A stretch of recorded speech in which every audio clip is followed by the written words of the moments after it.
Welkom, één en al. Dit is het programma Eigen Pad. Deze show bespreekt de onderwerpen van het menselijke bewustzijn, moraliteit, manipulatie, natuurwetten, het occulte en alles wat de vrijheid van de mensen op aarde beïnvloeden. Mijn naam is Glenn Tram van thegreatworkexperience.com en ik ben je gastheer voor vandaag. Welkom allemaal. Bedankt dat jullie er willen zijn. We zijn heel ver gekomen eigenlijk met het allemaal. Ik heb, we hebben besproken over, we zijn bijna af, we zijn bijna zeg maar, vandaag maken we het Oude Testament rond. Alles, dan hebben we de hele Oude Testament min of meer gehad. We moeten nog eigenlijk de poëtische boeken en de wijsheidboeken moeten we nog bespreken. Maar die ga ik dan eigenlijk bewaren voor volgende week. Misschien zelfs de week daarop. Dus dan kunnen we dan 2 weken delen in 2 weken. En dan zijn we klaar. Dan gaan we dan de evangelieën doen. Dus de eerste 5 boeken van het Nieuwe Testament. En dan doen we dan de brieven. En dan doen we dan zeg maar de openbaringen. Nou, waarom ik dat zeg is, want openbaring... We gaan een klein stukje van openbaring vandaag bespreken, want we gaan toch wel Daniel vandaag nog een keer erbij halen. We zijn eigenlijk 3 weken al Daniel aan het bespreken. Vandaag gaan we een klein beetje meer aandacht aan besteden. We hebben Daniel in het context van profeet hebben we besproken, min of meer. Maar vandaag gaan we zeg maar de visioenen van Daniel bespreken, want ja, in principe wil je weten wie die Daniel eigenlijk is en wat hij eigenlijk allemaal heeft gezegd. Daniel is belangrijk, want die wordt gebruikt in de profetie en de eind der tijden profetieën door vele christenen en vele gerenommeerde pastoren. En gezamenlijk met een aantal andere Nieuwe Testament teksten en natuurlijk openbaring.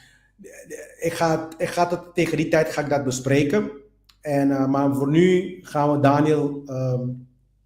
goed bespreken, want dan kunnen we dan zeg maar, wanneer ik het later bespreek, dan kan je begrijpen wat allemaal aan de hand is daar. Ja? En dan kan je ook begrijpen waarom ze dat zeggen en hoe deze mensen dan geloven. Want dat is eigenlijk een hele belangrijke aspect van mijn shows. Het geeft ook een beetje aan hoe de mensen zeg maar, waarom ze dan zo geloven, wat ze geloven en waarom ze geloven.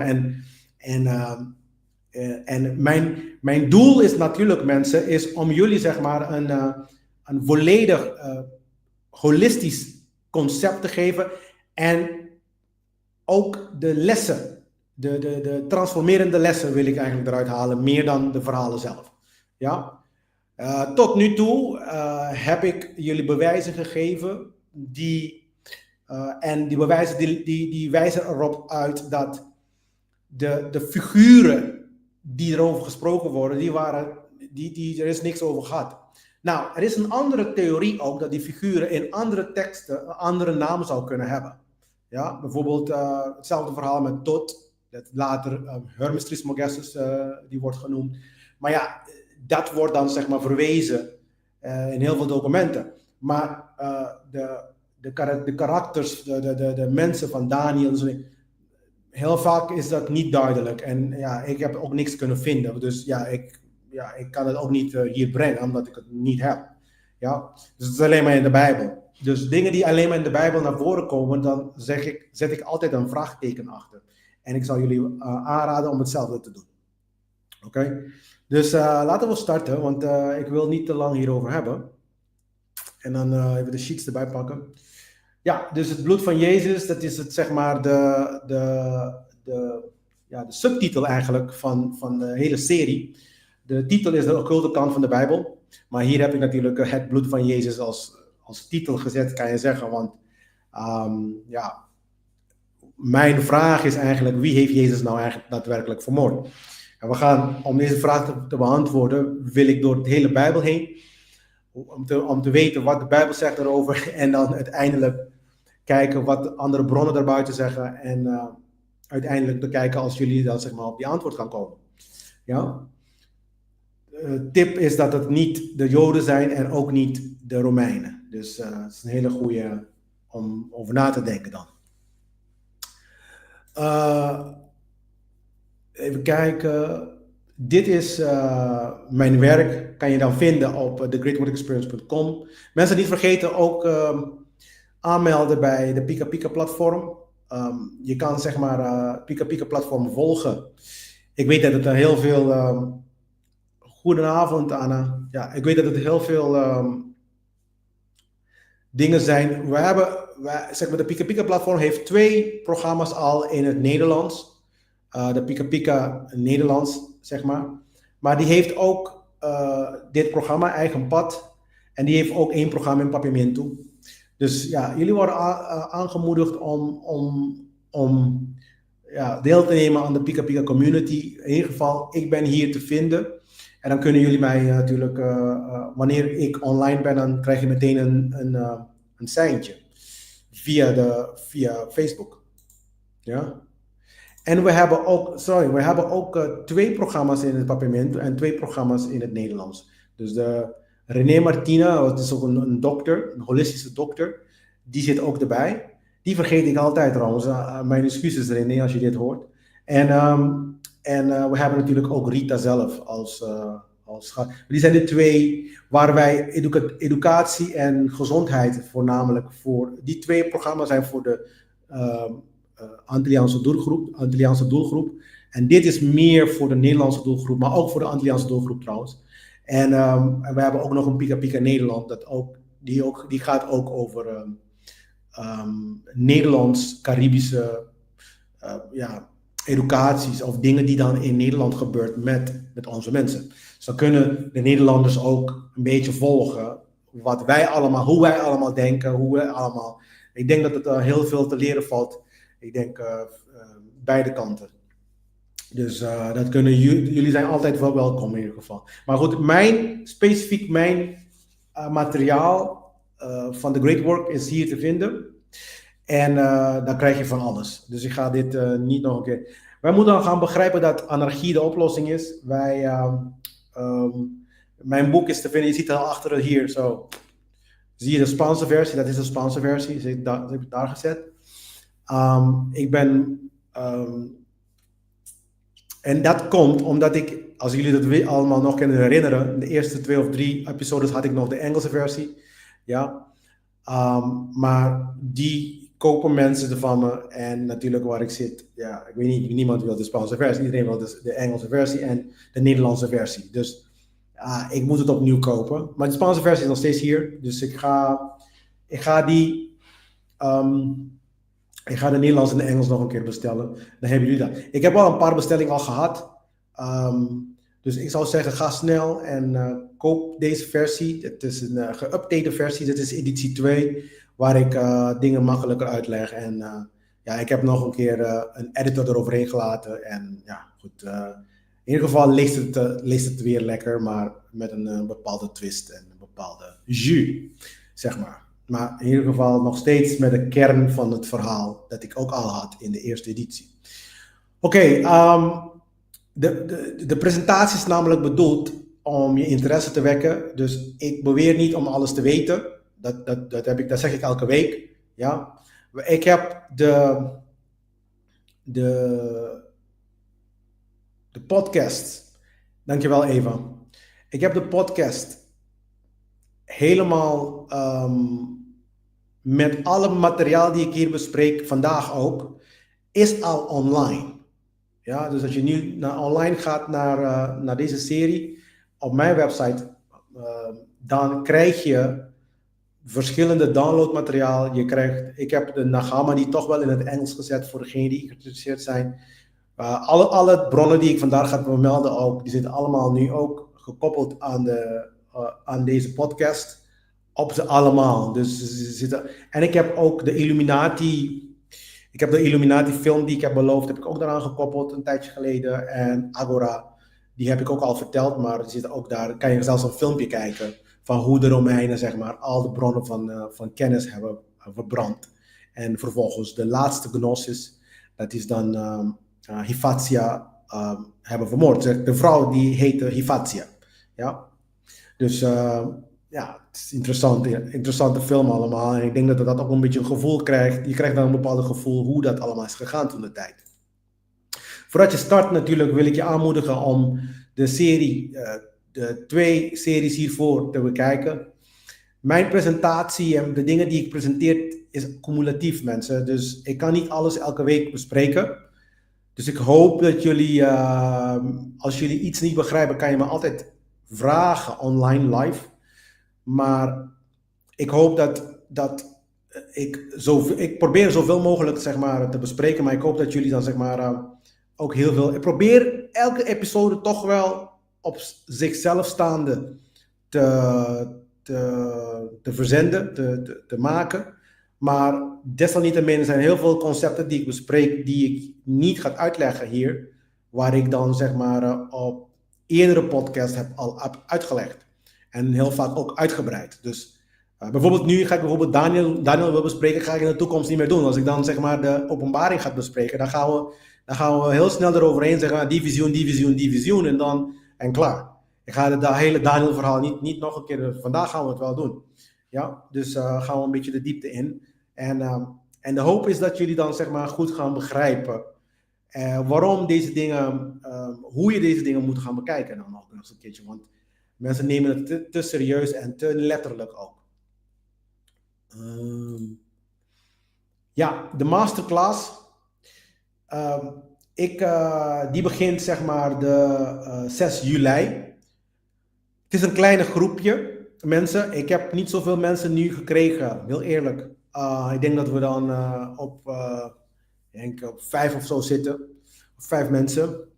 Maar het is ook niet bedoeld om. Ik denk dat ik een ruimte heb voor 10 of zo. 10, 15, niet meer. Ik heb al 5 mensen. Maar mijn bedoeling is ook om kwalitatief. Dit is kwantitatief, dus je krijgt elke week. Maar daar wordt het wel echt kwalitatief. Dus gaan we de diepte in, et cetera, et cetera. Maar ik wil echt 10 halen, mensen. Dus als jij. Ja, dankjewel even. Als jij zeg maar mee wil doen, graag op info@thegreatwordexperience.com gaan en zeg maar en laat me eventueel weten. En we hebben ook voor een aantal mensen hebben we ook beurs. Dus kom snel en want die 5 mensen, alleen maar volgens mij 1 heeft beurs en de rest gewoon betaald hoor. Dus er is nog beurs open in ieder geval voor jullie. Dus kom maar gewoon en laten we gewoon dit samen zeg maar doen. Vooral als je tarot leuk vindt, ik denk dat dit een hele goede toegevoegde waarde is. Ik maak niet zoveel reclame hierover, omdat ik ben dit begonnen niet om reclames te maken, maar we moeten toch wel een soort vorm van reclame doen om dit naar buiten te krijgen, want anders weet niemand erover. Dus als je dan iemand weet die dat hier baten mee heeft, laat hem heel graag communicatie, zeg maar een e-mail sturen. Oké, wie heeft Jezus vermoord? Dat is dan de vraag die we willen gaan beantwoorden. Maar, en ook, we hebben hier de Statenvertaling. Nogmaals, ik ga niet uitleggen. Als je niet weet wat Statenvertaling is, dan zou ik zeggen gewoon de eerdere episodes bekijken. Maar het staat, want wij hebben den strijden niet tegen vlees en bloed, maar tegen overheden. En heel vaak, als jij de nieuwe vertalingen gaat bekijken over ditzelfde Efezië 6:12, dan praten ze over machten. Ze hebben het hele, iets gemaakt dat te maken heeft met geesten en dat soort dingen. Maar dat heeft helemaal niks mee te maken. Toen de protestantse kerk aan het reformeren was, zeg maar zich aan het afstand doen van de katholieke kerk, was het uitermate belangrijk, want natuurlijk de katholieke kerk was getrouwd met de regering. Dus voor de protestant was de regering een kwaad iets. Nu dat de nieuwe regering daar zit, is het natuurlijk, hebben ze dit natuurlijk teruggedraaid. En nu is het een hele zwakke, het is geest en dat soort dingen. Het is niet de regering, want ze willen niet dat je tegen de protestantse kerk gaat. Daar gaat het eigenlijk om. Ja? Hun hebben, dus de koningen hebben hun eigen kroon nu. En, maar goed, je begrijpt een beetje, ik hoop dat je een beetje begrijpt wat het allemaal hier gaande is. Maar dit is de echte, wat ik leer, waarom ik dit zet, want dit is de echte vertaling. Ja? Dus de echte vertaling die ook in de bronnen. Alle bronnen die gebruikt worden om de Bijbel te vertalen is ook gekoppeld aan mijn uitzendingen. Dus het zijn voor degenen die een klein beetje meer willen gaan onderzoeken. Ja? Oké, niks is nieuws onder de zon, mensen. Dat zeg ik elke week. Dus dat betekent ook dat waarheid objectief is. Gisteren was het zo, vandaag zo, morgen hetzelfde zo. Ja? Wij moeten gaan begrijpen, daarom zeggen ze ook dat niks is nieuws onder de zon. Want de zon zelf is, je kan zeggen, eeuwig. En morgen komt de zon op en gisteren was de zon opgekomen en morgen gaat het ook gewoon opkomen, mensen. Dus het is, daar kunnen we vrijwel zeker van zijn. Dat is al duizenden jaren zo en zal ook duizenden jaren zo zijn. Dus dat geeft ook aan dat er iets bestaat als objectieve waarheid. En zijn gewoon wetten die de universum doen draaien. Punt. Er is niks magisch daarover zelfs. Er is gewoon, iemand moet gewoon een beetje zijn aandacht besteden aan het analyseren van dingen en dan kom je wel erachter dat er dingen zijn die onveranderlijk zijn. En dat zijn natuurlijk, dat zijn dan zeg maar de universele wetten, wat we dan de universele wetten noemen. En wat ik ook altijd zeg en altijd heb gezegd is dat onze gedrag, onze keuzes van vandaag, die zullen dan ook waarheden maken. Dus dat betekent als je vandaag dit programma kijkt, dan kan je niet morgen zeggen, ik was er hier niet. Dus mensen hebben de capaciteit om, dat is wat er bedoeld wordt met co-creator zijn met de creator zelf. Ja? En dat betekent ook dat onze lot niet geschreven is. Dat maken we zelf. En dit is een belangrijk punt dat ik nu aan het maken ben, omdat ik heb het al eerder vermeld, maar vandaag gaan we praten over de teksten van Openbaring, zeg maar, in ieder geval Daniel, zijn visioenen, en die worden voornamelijk gebruikt om de openbaring uit te leggen en dingen die zogenaamd geschreven staat in de toekomst, die gaat gebeuren. Die dingen die zitten in de tekst verwerkt. En men wil dat jij gelooft, want dat is het kernaspect hiervan, dat je gelooft dat deze dingen gaan gebeuren, zodat jij niet protesteert wanneer dingen gebeuren. Dus bijvoorbeeld als er oorlog zijn en de tekst zegt van, oh, er komen oorlog in het einde der tijden, dan zit jij daar als Mongool en je doet en zegt niks, waarom? Omdat het God zijn daden zijn. God is bezig de einde der tijden aan het, en natuurlijk wil je dat de figuur Jezus komt, en als deze dingen niet gebeurt, dan kan Jezus natuurlijk niet komen. Ja? Dus begrijp ook wel de mindfuck dat hier gaande is. Ja? Dat je dan zeg maar, ik schrijf iets dat ik morgen ga doen. En dan morgen doe ik het. Maar omdat jij gelooft dat het Gods woord is. En als ik iets immoreels heb geschreven dat ik ga doen. Maar omdat jij gelooft dat iets van God is. Dan doe je niks. En dat is precies de bedoeling daarvoor. Om jou gewoon passief te krijgen. Want dan zeg je van ja, maar jij wist het al. Het is ook een soort van goedkeuring die je geeft aan degene die het aan het uitvoeren is. Ja? Dus als jij niks zegt, en dat geloven ze ook, dat jij ze een soort van goedkeuring geeft. Maar goed, niks is nieuws onder de zon. Dus dat betekent dat de waarheid is objectief en de waarheid creëer je ook elke dag met je keuzes. En dat betekent ook dat wij hetgene wat het kwade die nu gaande is, kunnen we terugdraaien. Is er nog hoop om het terug te draaien? En de manier om dat te doen, om collectief moreel te zijn. En er moet ergens een startpunt zijn. En hopelijk ben ik dit nu aan het doen of aan het continueren. Ja? En de hoop is dat meerdere mensen de fakkel en het licht ook naar andere mensen brengt. Om onze toekomst, een betere toekomst te garanderen. En omdat wij niet meer gefopt en voor de gek gehouden worden door dit soort mooie verhalen van de Bijbel, van de einde der tijden, dat Jezus gaat komen, zitten op de troon. Daar moet je eigenlijk al een beetje een probleem mee hebben. Hoezo zitten aan de troon? Dus dat betekent dat je een koning bent die over mensen gaat bepalen. Hadden we niet al eerder koningen en waarom moet er nog een nieuwe koning komen? Dat soort dingen moet je moet alles in twijfel trekken eigenlijk. Maar goed, desalniettemin, het idee is, ja. Dag Nitro, hoe is het? Ja. Dus in ieder geval, begrijp dan gewoon dat dit soort dingen cruciaal zijn om te begrijpen dat jij vandaag met jouw keuzes je toekomst maakt. Niks wat ik vandaag ga bespreken heeft te maken met daadwerkelijke profetie. Ik heb je al verteld vorige weken, profetie, tijd bestaat niet eens. Ja? Wat belangrijk is het nu. Een klok bestaat. Ja? Ik heb je ook gevraagd, ben je ooit in het verleden geweest?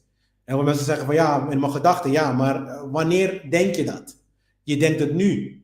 Ben je ooit in de toekomst geweest? Ja, met mijn gedachten, ja, maar wanneer denk je dat? In het nu. Je leeft nu. Nu is de echte waarheid. Nu is de echte plek waar je zit. Je zit nergens dan, maar alleen nu. Nu is hetgene waar je zorgen moet maken. Niet morgen of niet gisteren. Je moet niet blijven denken ook te veel aan gisteren, want die is al voorbij geweest. Ja, ook niet te veel denken aan de toekomst, want die moet nog komen. Wat je moet denken is van mijn daden nu. Hoe dragen ze bij in mijn eigen leven, maar ook belangrijk collectief als mensheid. Oh, je gaat later komen. Oh, dag Nitro. Ja, Nitro, we praten over de Bijbel. En we praten over alle boeken van de Bijbel, maar niet op een religieuze manier. Ik leg het helemaal uit. En ik laat mensen zien wat het daadwerkelijk is. Het heeft niks te maken met het geloof die men in de kerk hebben. Want ik belicht het op een objectieve manier. Ja, en het wordt inderdaad uitgepluist. Dus ik ga het alles eraf halen. En dan ook de misvattingen die mensen hebben over deze teksten. Ja, en aan het einde tracht ik altijd de bewijzen te geven.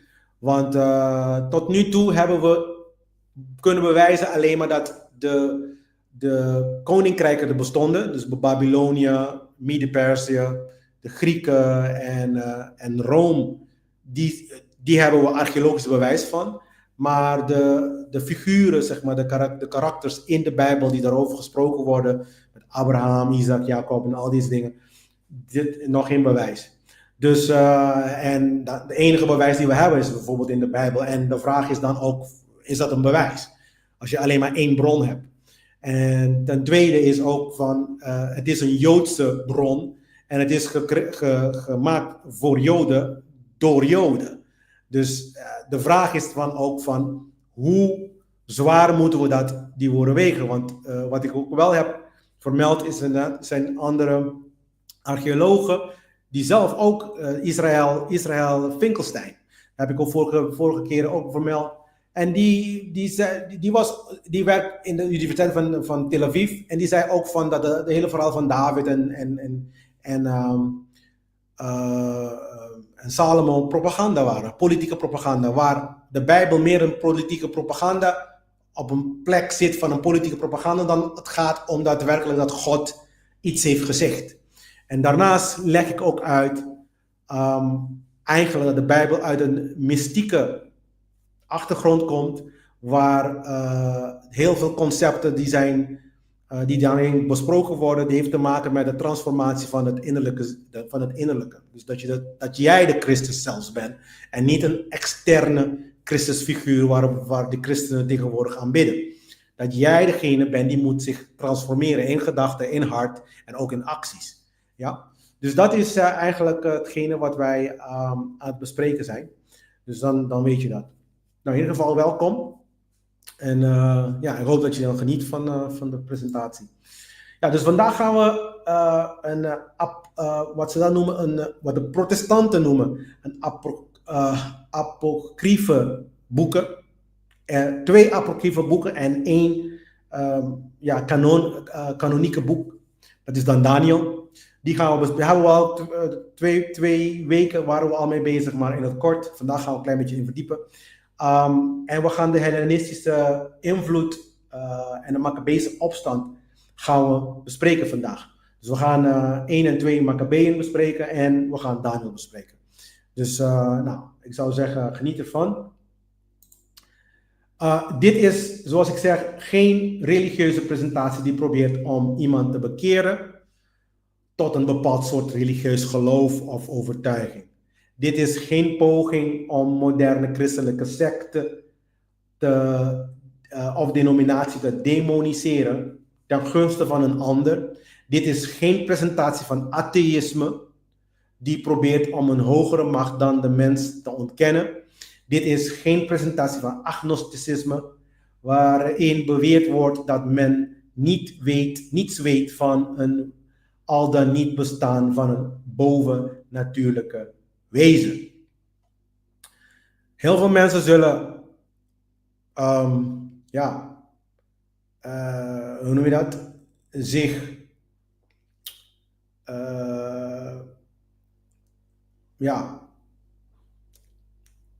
op een pik getrapt voelen, zou ik zeggen.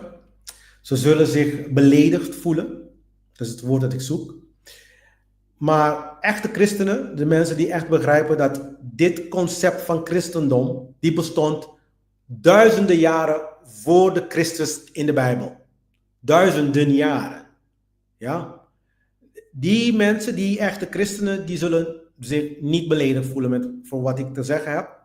Behalve degene die natuurlijk dit verhaal gelooft, zoals het letterlijk in de Bijbel naar voren komt. Ja? Die zullen dan zeg maar uitermate geïrriteerd zijn.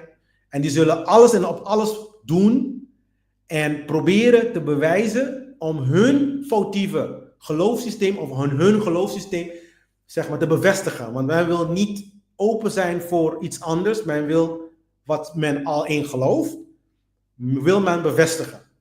En dat is wat de pastoren doen. En ik ben geen pastoor, dus ik zal je gewoon de bronnen geven en gewoon geven wat de fuck eigenlijk, wat het eigenlijk allemaal inhoudt.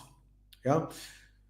Die christenen die willen leren om die transformatie te verwezenlijken en echt, quote-unquote, de Christus op aarde zelf te worden, die zullen zich niet beledigd voelen met wat ik te zeggen heb, want die begrijpen ook wel. Het enige wat gaat gebeuren is dat ze nog slimmer worden, want ze krijgen vele malen meer informatie dan misschien ze ooit in hun leven hebben gekregen. En dit allemaal gewoon hier uitgezonden. Nou, de tijdlijn. Wij hebben de tijdlijn al een beetje, degenen die mij elke week volgen, die kennen de tijdlijn wel. Dus wij hebben natuurlijk, het begin natuurlijk bij de schepping. En Nitro, voor jouw beeldvorming, dit is de tijdlijn van de hele Bijbel. Dus, en wat ik heb gedaan in de afgelopen weken, we zijn gaan inzoomen bij elke van die, wat ik dan noem de bolletjes, dat zijn de cirkels eigenlijk. Maar ik hou van om in driedimensionaal te denken, tenminste. En, maar goed, dat zijn die cirkels die je daar ziet, ja, die zijn dan zeg maar de belangrijke, de hoofdevents van de Bijbel. En als je dat allemaal een beetje in chronologische volgorde. Ja, dus dit is het eigenlijk. En dan beginnen we altijd bij de schepping, waar ik heb gehad over Adam en Eva. En we hebben gehad over de naam Elohim, dat het eigenlijk meervoud is. We hebben gehad over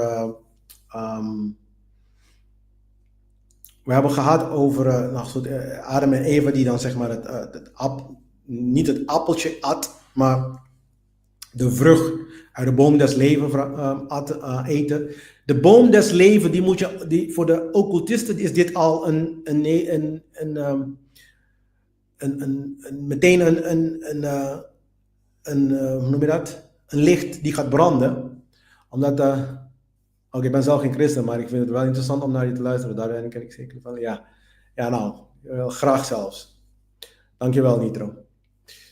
Dus voor de occultisten, dit is al een licht die gaat branden. Die zegt van, het boom des leven, dat is kabbalistisch mystici van de Kabbalah. Dus mensen die Kabbalah-traditie leringen volgen en Kabbalah leert. Boom des leven is iets heel duidelijk voor ze. En als je dat ziet in de Bijbel, dan weet je al hoe laat het is. Dit is het verschil tussen mensen die blindelings geloven en mensen die deze traditie leren en begrijpen. Dan als je iets leest, en ook met nummers, numerologie en dat soort dingen. Als je de bepaalde type nummers telkens naar voren komt, bijvoorbeeld de nummer 12 stammen van Israël, 12 broers en zussen van Jozef, 12 kleine profeten, 12 apostelen van Jezus. Die dingen blijven naar voren komen. Dat heeft te maken met dat de kennis uit dezelfde bron komt. Ja, heel vaak verwijs ik naar Egypte. Maar geloof me, deze dingen komen voor Egypte zelfs. Maar door de verbranding van al die kennis door de katholieke kerk, waar de film Agora overgaat, die ik dan toevoeg aan mijn podcast, hebben ze dan zeg maar die kennis kwijtgeraakt voor Egypte. Ja, we hadden bronnen voor Egypte, dat geloof ik best wel. Nu krijgen we alleen maar een aantal, volgens mij Plato heeft het over Atlantis gehad. Atlantis was voor, die ze nu ook de mythologie van Atlantis, van Aquaman en van hebben op gebaseerd. Maar Atlantis was een samenleving vroeger. Ja, maar dat weten we niet veel over. Ja, ik heb het gelezen in een aantal Roosterkruis teksten, maar ik heb het ook gelezen. Blijkbaar is het ook in de werkstukken van Plato. Blijkbaar wordt het ook verwezen, of een van de Socrates of zo, een van die geleerden. En van die Griekse filosofen in ieder geval. Ja, die wordt dat verwezen naar Atlantis. Maar die hebben het zelf uit Egypte gekregen. Ja, uit bronnen uit Egypte. Dus in ieder geval. Maar goed, we zijn in de schepping. En dan hebben we een tijdperk van de aartsvaders. Abraham, Isaac en Jacob. Dan hebben we gesproken over Exodus. Ja, waar we ook hebben over de brandende struik. We hebben het, volgens mij hebben we niet zoveel over gehad. Maar ook gehad over de 10 geboden, een klein beetje. Ja, die dingen zijn waar Yahweh zijn naam, quote-unquote zijn naam, vertelde aan de mens. Ja, Asher, Aye, Asher. Wat ik dan heel vaak... maar goed, dat maakt niet uit. In ieder geval, dat is dan zeg maar de Hebreeuwse tekst. Maar wat wij ook hebben gesproken is over de verovering, de vestiging van Knaan. Wat hedendaags Palestina en Israël is. En waar zeg maar de Joden in dat geval, in die regio, het land hebben veroverd. Wat ik dan heb gezegd van, nou luister mensen, veroveren is stelen. Ja, het is gewoon stelen. Ja, en het is in hun tekst. Het mooie van dit verhaal is, ik wil dat mensen dit begrijpen. Je kan 2 opties doen hiermee. Je kan zeggen, de verhalen zijn niet waar. Wat de claim van de Joden op het land meteen, hoe noem je dat? Tot nul maakt, vernietigt. De claim daarop is niet meer valide. Ja? Of zeg je, want als het waar is, als het verhaal waar is, dan zeg je van oké, dan is het waar, maar het is veroverd. Dus dat betekent dat het gestolen is. Ja? Dus als ik naar links ga, naar rechts, ze hebben gewoon geen recht op het land. Ja? Het is een simpel verhaal. En ik neem de morele aspect van dingen. Als je mij vertelt dat ze dat ding hebben veroverd, dan is het een vorm van stelen. En stelen is immoreel. En je weet, ik ben iemand die moraliteit leert op basis van natuurwetten. Want dat zijn de objectieve wetten van de wereld. Objectieve wetten van het universum. Die verandert niet. En die zijn daar hier bedoeld zodat wij onze gedrag op de juiste manier naar elkaar toe kunnen. En stelen is dingen van elkaar weghalen zonder toestemming. Ja? Ja, ik heb ook wat je vertelde over het getal 12, kwam ik daar ook. Ja, ja, ja.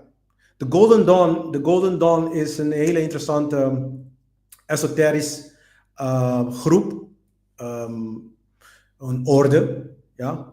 Het is een, als ik me niet vergis, ook, het is een vrijmetselaarorde, maar ze zijn heel erg bezig met, hoe noem je dat? Ze zijn heel erg bezig met magie. Ja. En Israel Regardie is een van de belangrijkste, als niet de belangrijkste figuren in die traditie. Het is een occulte traditie. De Golden Dawn, daar ben ik mee bekend.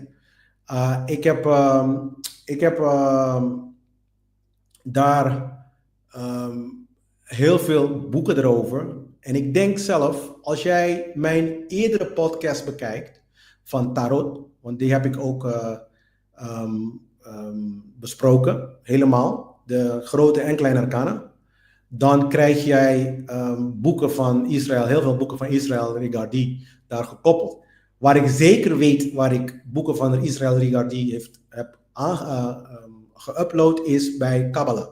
Want die heb ik ook besproken, 2 seizoenen voor dit, zeg maar. Ja? Dus dan weet je dat. Anders stuur maar gewoon een bericht. Ik kan je zo een scala van die boeken van Golden Dawn sturen. Ja? Oké, als je geïnteresseerd bent, hè. Maar ik probeer zeg maar thematisch de boeken te groeperen op mijn website. Maar begrijp wel dat ik vele malen meer bronnen heb. Dit zijn bronnen zelf die ik heb die niet meer online te vinden zijn. Dus en ik wil op een manier, wil ik dat wel gewoon online beschikbaar maken. Voor de toekomstige generatie. Maar goed, we even verder met de tijdlijn. We hebben natuurlijk een vernietiging van de vereniging van de koninkrijk. Ja, Salomo en David. En dan, dan kwamen we op de verdeelde koninkrijk. Dan de Babylonische ballingschap, waar wij een klein beetje vandaag gaan bespreken. Want we zijn al 2 weken bezig met de ballingschap. Nu komen we bij het einde van de ballingschap van het Oude Testament. Ja, de Nieuwe Testament, Rome, dat is eigenlijk ook ballingschap, maar het is een Nieuwe Testament voor de Joden. Het Nieuwe Testament is niet hun ding. Dus Joden houden niet van het Nieuwe Testament. Ja? Dus we hebben vorige week gehad over Esra, Nehemia en Esther. En we hebben ook de apocryfe boeken Judith en Tobit hebben we erover gehad. En vandaag gaan we natuurlijk de Daniel en de Maccabeërs. Dat is in de Griekse onderdrukking. Tijdperk. Oké? Dit is hoe, en nu kan ik het ook natuurlijk meteen bespreken. Dit is hoe Daniel de koninkrijken rangschikt. Ja? Dus dit heb ik, althans ik dan, en heel veel historici, mensen gebruiken dit als leidraad. Ja? Maar ik ga je nu al vertellen, tussen Egypte en Babylon zit ook Assyrië. Ja? En die wordt niet op die manier naar voren gebracht in de Bijbel, omdat voor de verhaal in de Bijbel was dat niet de belangrijkste. Laat ik het even zo zeggen. Want Assyrië heeft Israël overgenomen. En er zijn een paar boeken of een paar teksten daarover in de Bijbel te vinden. Maar ze focussen natuurlijk op Juda. Dat is dan zeg maar het zuiden van Egypte, niet van Egypte, van Israël. Daar was de focus. En daar heeft Babylon overgenomen. Dus daarom is Babylon hier hier gezet als, niet alleen maar hier gezet, maar gewoon in het verhaal van de Bijbel, is dat zeg maar de koninkrijk waar men over heeft. Goedenavond. Ja, dus de Babylon is maar dan hebben we Mede-Persie, Grieken en Romeinen. En nogmaals mensen, deze koninkrijken, volgens archeologische bewijzen, die waren er. Ja, volgens archeologische bewijzen. Maar volgens dezelfde bronnen, de karakters in de Bijbel, als we praten over, en straks gaan we ook hebben over de Judas, de Maccabi, ja, niet te veel over, zeg maar, volgens mij niks over Judas te krijgen, maar wel over Antiochus. de Antiochus. En ik hoop dat ik het goed uitspreek hoor, want er zijn heel veel namen in het Grieks. Begrijp me wel, ik ben niet... Het zijn allemaal vreemde talen voor me. Dus ik probeer de originele namen uit te spreken. En zo nu en dan probeer ik dezelfde Nederlandse naam uit te spreken, want het zijn ook niet namen die je elke dag ziet. Ja? Oké, dus ik ga een klein beetje de tijdlijn gaan we door. Als je ziet daar, dit is tijdlijn nummer 7. Want we hebben in de tussentijd hebben we al die andere 6 tijdlijnen. Dus, en dan hopelijk aan het einde van het seizoen plak ik ze allemaal op elkaar. En dan gaan we allemaal ingezoomd. In plaats van de grote bolletjes of de grote cirkels, gaan we de tijdlijn op deze manier bespreken. Maar om een beetje je hersenen te verversen. Jesaja bij de ballingschap, eerst is de koninkrijk verdeeld onder de heerschappij van de kinderen van Salomo. Salomo die heeft 1000 vrouwen gehad of zo, en in ieder geval die ging dan meedoen aan afgoderij. En Yahweh was boos. In ieder geval Salomo is overleden. De kinderen van Salomo hebben het koninkrijk overgenomen. Het koninkrijk is eigenlijk bijna per direct gesplitst in Noord en Zuid. En waarvan de tijdperk van de koningen min of meer geëindigd is. Want het noorden is eerst overgenomen door Assyrië, net verteld. Dan zie je daar ook Assyrië. Ja? En die hebben het overgenomen, de eerste 10 stammen van Israël is dan overgenomen door Assyrië. En de laatste 2, dat ik vermoed, sowieso Juda is in het zuiden. En ik vermoed ook Levi, want Levi is als ik me niet vergis hoor. Want Levi eigenlijk geen land. Levi was een priesterlijke stam en die had geen land. Dus die heeft eigenlijk niks geërfd. Dus die is, al is het maar een deel van Levi, is samen met Juda in het zuiden gebleven. Tussen de verovering van Assyrië en Babylon, want later kwam Babylon het zuiden overnemen. Maar het noorden was al in handen van Babylon door de overname van Assyrië. Dus, want Babylon heeft Assyrië overgenomen. Ja? Dus toen Babylon kwam, die heeft het zuiden overgenomen. Het was al honderden jaren verderop. Ik vermoed zelf rond de 1000 jaar. Het staat ertussen. Ja? En Babylon heeft het zuiden overgenomen. En daar was Daniel. Okay? Dus het boek van Tobit, die praat over eigenlijk de tijdperk van Assyrië. Waar Tobit in Nineveh, dat is dan de hoofdstad van Assyrië geweest. Dus, by the way, de stad Nineveh, die was bevestigd ook archeologisch. Dus we hebben bewijzen dat Nineveh bestond, maar we hebben geen bewijs dat Tobit bestond. Tobit was een Jood, die bleef standvastig met zijn geloof. En hij werd gezien als een rechtvaardige man die zijn geloof bleef volgen, ongeacht dat zeg maar, dat ze dan zeg maar in ballingschap waren. Ja? Dus dan na Tobit, na het verhaal van Tobit, dit verhaal die speelde zich af rond die tijd. Ja? En toen kwamen Babyloniërs, die kwamen de zuiden overnemen. Toen kwam het verhaal van Daniel. Daniel speelt zich af in de tijden van Babylon. En Daniel was eigenlijk bevriend met Nebukadnezar. Daar hebben we ze zelf, zeg maar de koning Nebukadnezar, die wordt benoemd in vele Babylonische teksten ook.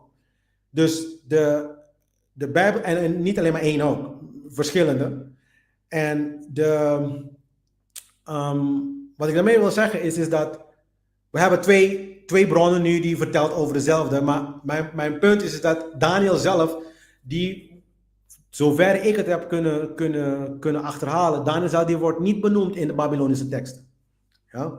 En als het zo zou zijn, dan zou hij misschien een andere naam hebben gehad. Dat weet ik niet. Maar Daniel zelf, die wordt niet, als een Jood, die wordt niet, zeg maar, bevestigd in de Babylonische teksten. En ik maak me zorgen dan, laten we het even zo zeggen. Ja? Maar goed, Daniel, die gaan we vandaag ook over hebben. Maar daarna wordt een verhaal ook besproken. Dus dit zijn apocryfe boeken. Judith en Tobit die komen niet voor in de protestantse Bijbel. Dus na Daniel komt Judith. En Judith eigenlijk een fictief verhaal, want zelfs in Judith worden dingen zelfs verkeerd vermeld. Dat bijvoorbeeld, ik denk dat Nebuchadnezzar zou dan de koning zijn van Assyrië. Maar de Nebuchadnezzar was nooit koning van Assyrië. Nebuchadnezzar was koning van Babylon. Ja?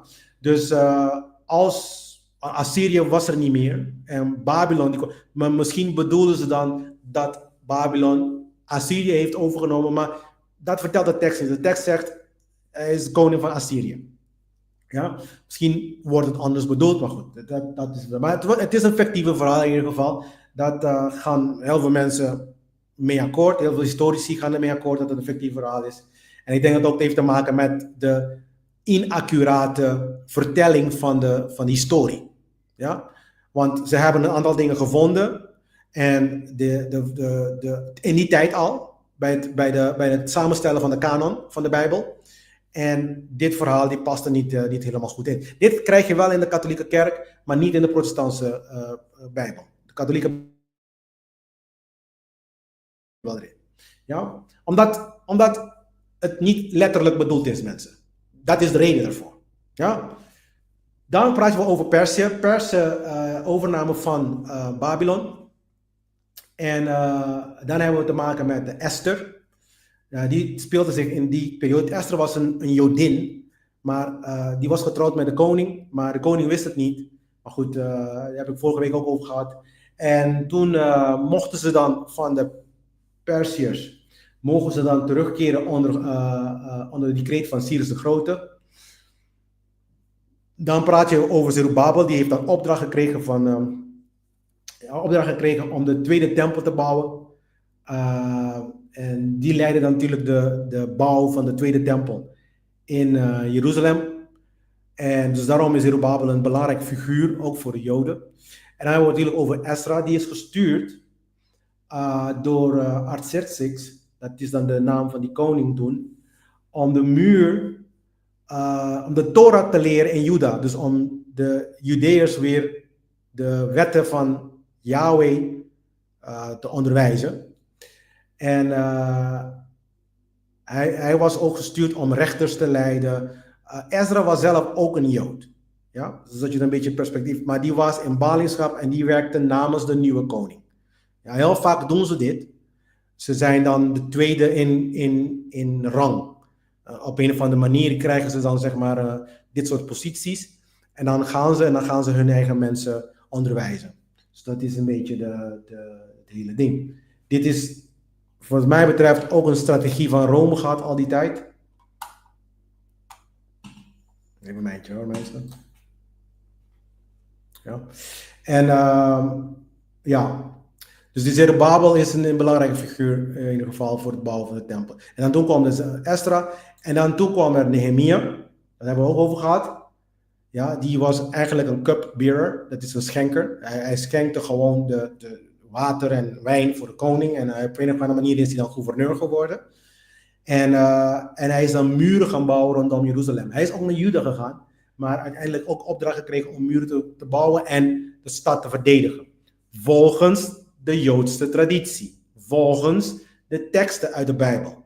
Ik geef je alleen maar een samenvatting. Ja? Dan heb je natuurlijk Malachi, dat is de laatste profeet. En dan krijgen we dan, dit staat niet in de Bijbel. Alexander de Grote, ja, die krijgen we niet in de Bijbel, al zijnde Alexander de Grote, dusver ik het heb kunnen onderzoeken. Maar wat we wel krijgen is de Antiochus. Dat is dan zeg maar het verhaal waarover het verhalen van 1 en 2 Maccabeeën overgaan. Maar goed, daar gaan we vandaag erover hebben, in ieder geval. Dus, ik herinner iedereen de verbonden van de teksten. Dus Yahweh heeft een verbond gemaakt met Israël, niet met ons of niet met de christenen. De christenen interpreteren het alsof dit ook voor hun geldt. Ja? En ik heb ook uitgelegd dat heeft te maken met het verhaal van Ruth en zo. Weet je wel, dat Ruth en Naomi. Ja? Maar goed, dit zijn het verbond. Abrahamistische verbond. Dat Abraham wordt vader van vele volken. Ja? Maar uit Abraham zijn de moslims ook gekomen trouwens. Voor de Joden zelf, en hoe is dat gekomen, is omdat Abraham Sarah had. En Sarah kon niet zwanger raken. En Sarah heeft dan zeg maar zijn slavin gegeven aan Abraham, die dan Ismaël heeft gebaard. En Sarah heeft zelf Isaac gebaard. Ja, en ze zeggen dat het conflict daardoor komt. Ja, want dan zeggen de Joden dan van, wel, Isaac is de eerste legitieme zoon van Abraham, omdat Sarah de echte vrouw was. En dat Ismaël niet de legitieme zoon was, omdat Ismaël uit de slavin is gekomen.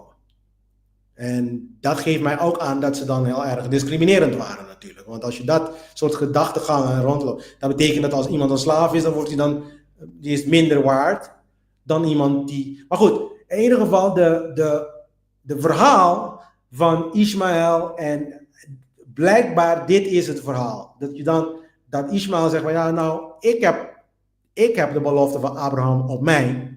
Jullie niet, want jullie zijn de tweede kind. Beide aspecten zijn dom natuurlijk. Maar goed, oké. Dus in ieder geval dan weet je waar dit vandaan komt. Ja? Laat me gewoon niet meer beginnen hiermee, want dan word ik alleen maar boos en geïrriteerd.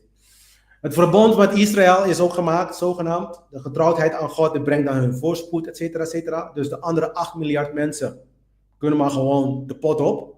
Ja? Israël is de enige die mag voorspoeden door God. Ja? En dan vraag ik een keertje aan een pastor, waarom heeft God Israël gekozen? Ja, omdat God is en hij heeft Israël gekozen. Nou, dan heb ik dan gezegd gewoon tegen hem, fuck je God dan, want mijn leven dan, hoe zit het met mij dan? Ja, dus ik ben dan een slaaf, ja, ik ben uitgegroeid uit Ismaël, of what the fuck. Ja, dus daarom is dit voor mij... Ik begrijp niet waarom mensen die niet eens Joden zijn, dit allemaal... Kijk, als je de leringen neemt om jezelf te transformeren, vind ik het prima hoor. Maar als je het letterlijk neemt als een geloofssysteem en dan vervolgens oorlogen ondersteunen, omdat Jezus gaat komen aan het einde van de fucking tijdperk, dan ja, ik weet het niet. Dan krijg ik hier een soort van adertje en die gewoon fucking spat gewoon. Ik word gewoon heel erg boos hierover. En dat betekent dat mensen gewoon blindelings dingen doen, zonder dan zeg maar erbij neer te staan en ook hun huiswerk doen. Ja?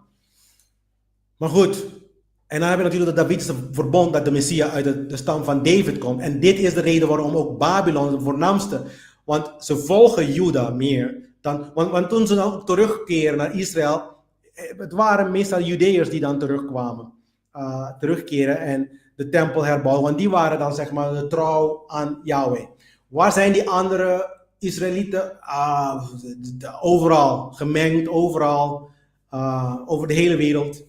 En ik denk dat in 1948 ook de reden was waarom heel veel van die diaspora zeg maar, terug zijn gegaan naar Israël. Die waren gewoon van die andere 10 stammen. En die kwamen gewoon terug. Dus het hele verhaal van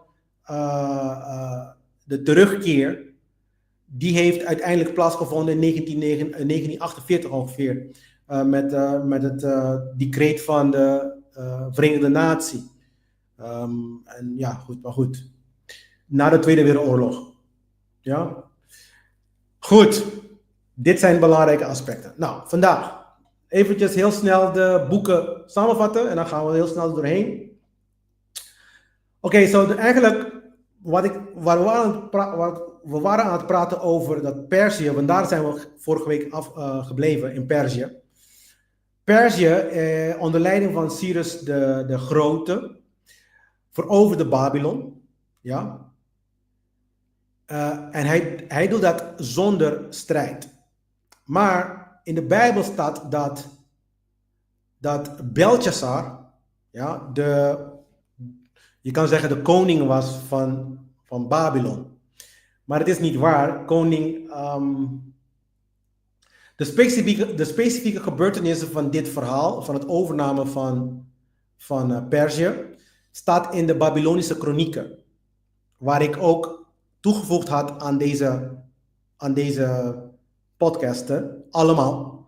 Dan moet je er gewoon zoeken. En ik heb ook een lijst gemaakt met alle kronieken.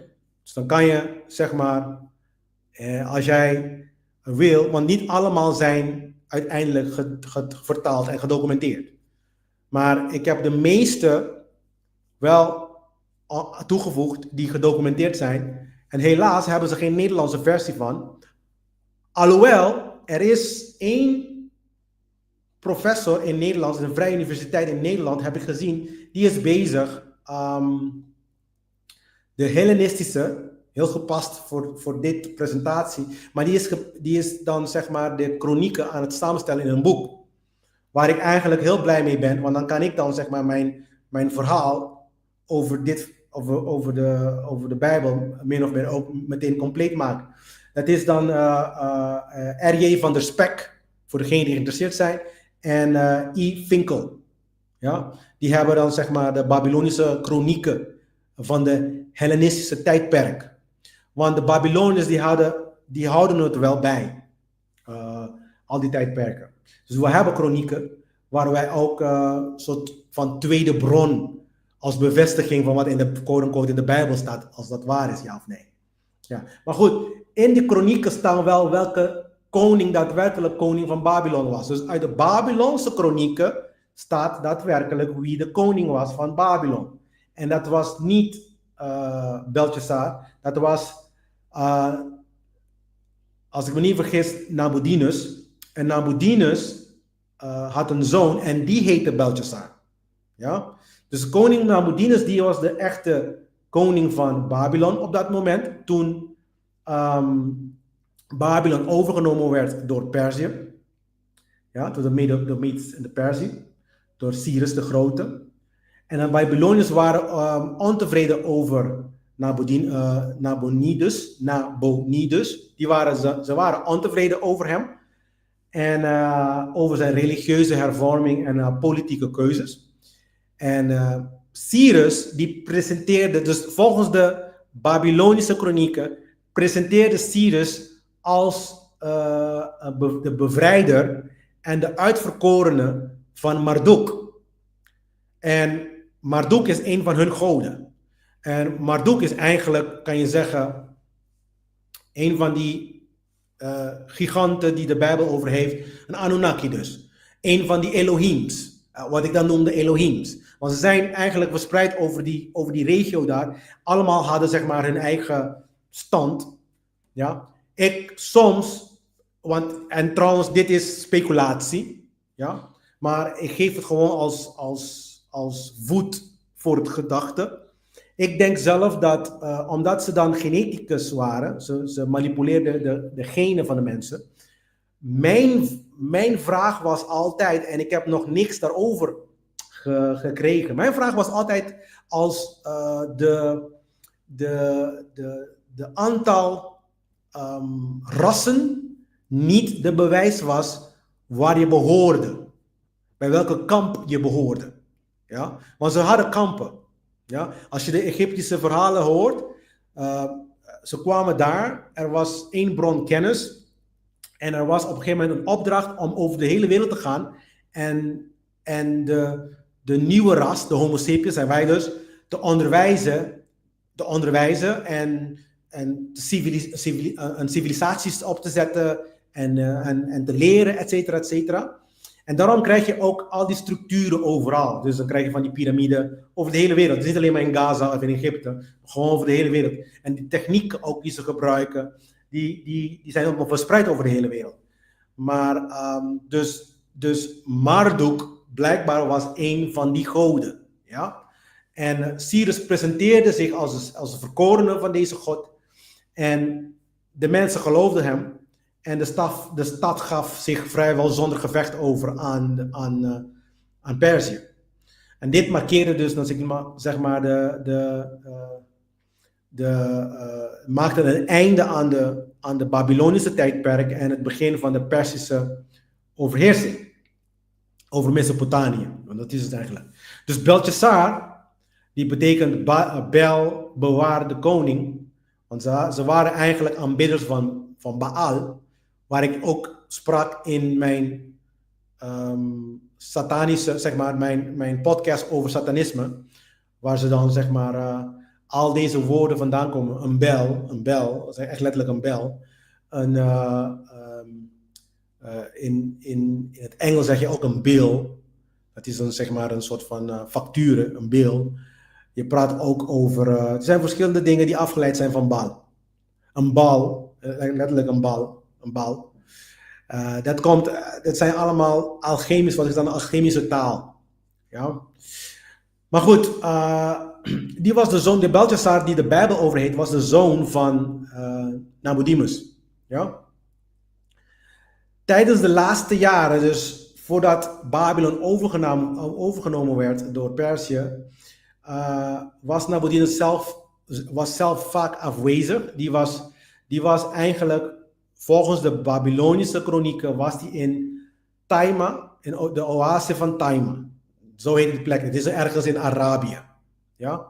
En daardoor werd Belteshazzar eigenlijk aangesteld als regent. Een soort van vassale koning. Een soort regent-koning in Babylon. Een plaatsvervanger. Ja? In de beroemde geschriften van Daniel, in Daniel 5, praten ze over Belteshazzar. Die dan zeg maar de schrift aan de muur zag. Weet je wel? Meneer, Telkil, Al-Parsin, waar we vorige week daarover hadden. Ja, dus in de Bijbel lijkt Belteshazzar soms als koning aangeduid te worden, maar dat komt omdat het feitelijke macht in die tijd had Belteshazzar bij de val van Babylon. Dus daarom. Dus op dat moment had hij de macht. Dus eigenlijk Babylon is gevallen door Belteshazzar, kan je zeggen. Of hij was dronken of zo. Hij was aan het drinken. In ieder geval, het was een hele makkelijke overname. Ja? Dus na de ballingschap, wanneer de Joodse volk onder Persen, dus waar we vorige week over gehad, zekere vrijheid genoot, kwamen de Maccabeeën in opstand tegen de Griekse heersing. Dus 1 en 2 Maccabeërs heeft het over de Griekse heersing. Dus de Grieken kwamen daarna met Alexander Perzië overnemen. Ja, de opstand was niet alleen politiek dus het was een religieuze oorlog eigenlijk. Ja? Deze periode markeerde de belangrijke gebeurtenis van de Joodse geschiedenis, zeg maar. Hè? Dus daar gaat het verhaal van Maccabeërs over. Dus in 1 Maccabeër, laat me het eventjes, dus je moet zo zien, de Persen die hadden zeg maar Babylon overgenomen. En dan toen kwamen de Grieken, die kwamen onder leiding van Alexander de Grote, komen ze dan zeg maar de Persen overnemen. Dat was het eigenlijk, het hele verhaal. En 1 en 2 Maccabeeën, die aan apocryfe boeken zijn voor de protestanten, maar aanwezig is in de katholieke Bijbel, die praat over die tijdperk, of de Griekse tijdperk. Ja? En ik heb het hier toegevoegd omdat het belangrijk is ook want de Joden die vieren Hanukkah. Dit is dan zeg maar de tijdperk waar Maccabeërs over gaat.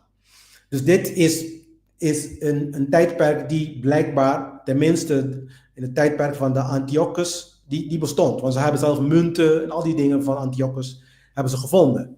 Ja? En Griekse tijdperk is ook niet zo ver weg, mensen. Dus die dingen die waren gebeurd, maar dat er daadwerkelijk een Jood was die ging op deze manier strijden, dat weten we niet. Maar goed, in ieder geval, deze gast die je daar ziet, is zogenaamd Judas de Maccabeër. Maar de Antiochus was een Griekse koning die de Joodse godsdienst eigenlijk. Dus Maccabeeën 1 gaat over Antiochus, die is een Griekse koning die de Joodse godsdienst vervolgt en de tempel in Jeruzalem onrein maakte. Volgens de tekst. Oké? Volgens de tekst. Ja. En hij had een decreet, hij verbood de Joodse religie en vernietigde de heilige boeken van de Joden en dwong de Joden om Griekse goden te aanbidden. Dat heeft dan zeg maar de Maccabeese opstand getriggerd. Dus Judas, de Maccabee en zijn broers, ja, die kwamen in opstand tegen de Grieken dus. Dat was het hele, daar gaat de boek 1 Maccabeeën over. En wat hebben ze dan gedaan? Ze hebben dan zeg maar de tempel gereinigd. Dus na de overwinning hebben ze dan zeg maar, je kan zeggen dan de tempel heroverd. En dan hebben ze de tempel in Jeruzalem hebben ze dan gereinigd. En dat wordt dan zeg maar als Hanukkah gevierd elk jaar door de Jodendom. Ja? De reiniging van de tempel in die periode. Ja? En de Joden dan opnieuw in de Griekse onderdrukking genoten van een tijdperk van onafhankelijkheid. Klein beetje. Ja? Dus dat was een soort van hoop voor hun.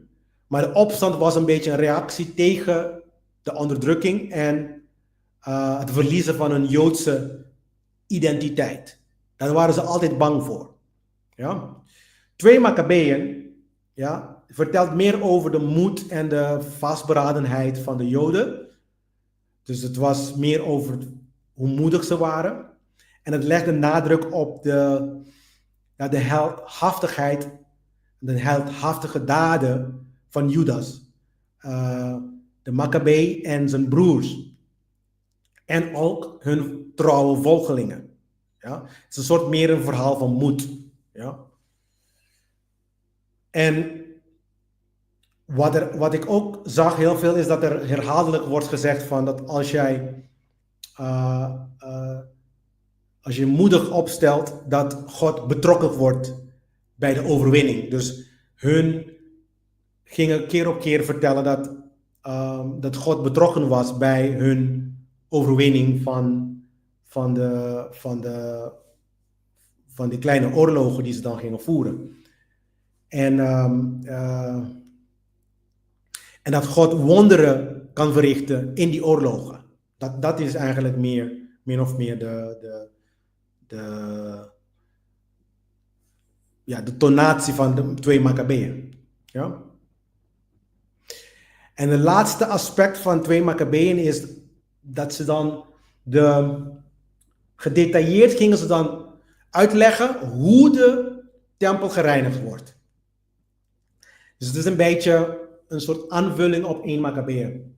Ja? Maar wat is eigenlijk de betekenis van de opstand eigenlijk zelfs voor de Joden? Ja?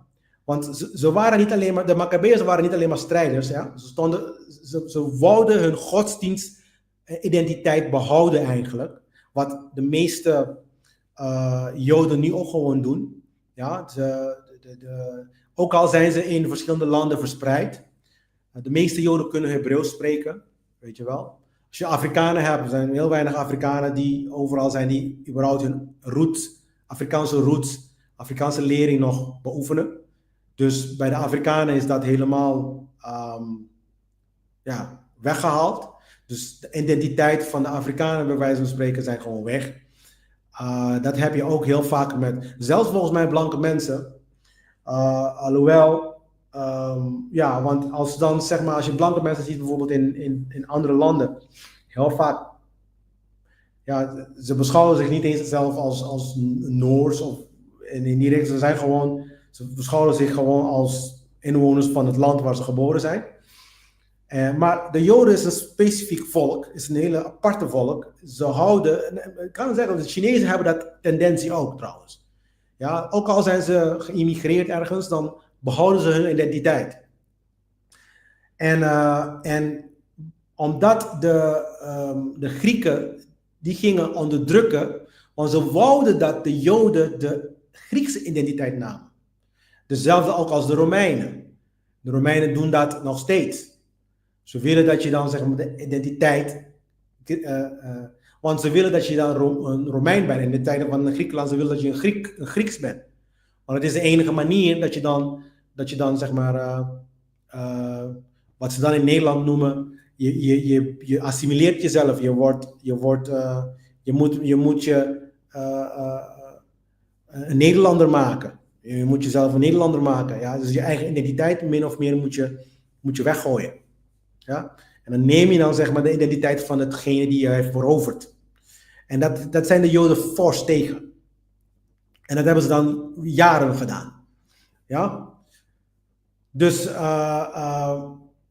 de opstand was ook gezien als een soort van de redding van de Joodse godsdienst. Daarom wordt Hanukkah ook gevierd. Ja? En het moedigt de Joden aan om te strijden voor hun identiteit. Ja? Dus hou deze dingen in de gaten. Dan zul je zien ook dat we hebben te maken met een andere type, zeg maar, ras hier. Net als de Chinezen ook. Ze zijn anders in denkwijze. Ja? En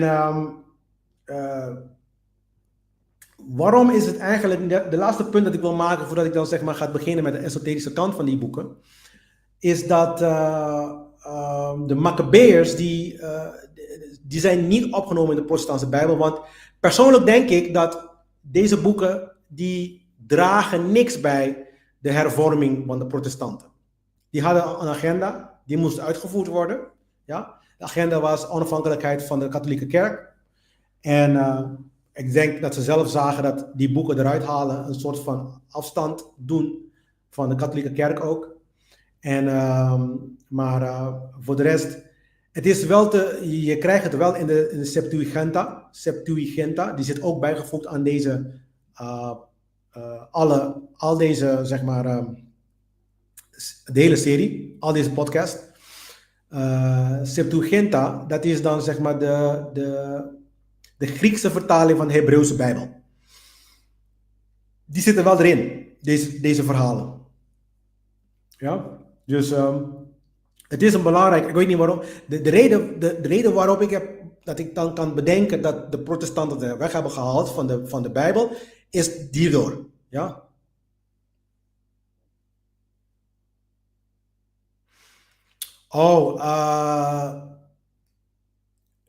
Er zijn de monografen eigenlijk.